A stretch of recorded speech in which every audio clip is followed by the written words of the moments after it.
Les profits et les salaires dans les grands pays occidentaux. Depuis la crise financière, les premiers sont repartis à la hausse, tandis que les seconds stagnent.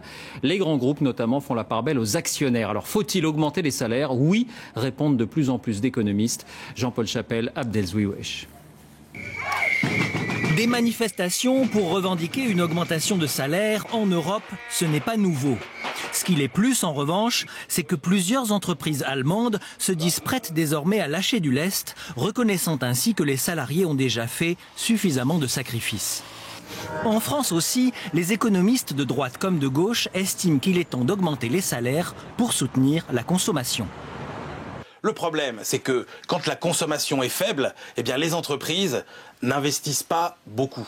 Et donc, on risque d'entrer dans un cercle vicieux, finalement, dans lequel s'auto-entretiennent la faiblesse de la consommation, la faiblesse de l'investissement, qui, au final, affaiblira le potentiel de croissance du pays.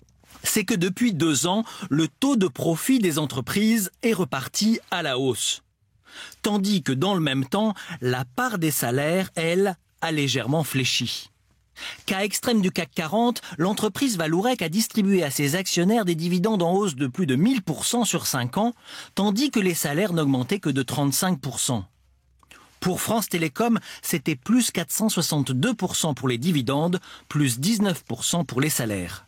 Selon le patronat, il est encore trop tôt pour redistribuer les profits. Les entreprises françaises s'estiment moins compétitives que leurs concurrentes. Une des pistes serait d'encourager l'actionnariat des salariés pour qu'ils puissent avoir leur part des profits de l'entreprise, mais ce dispositif ne concerne en France que 2 millions de salariés.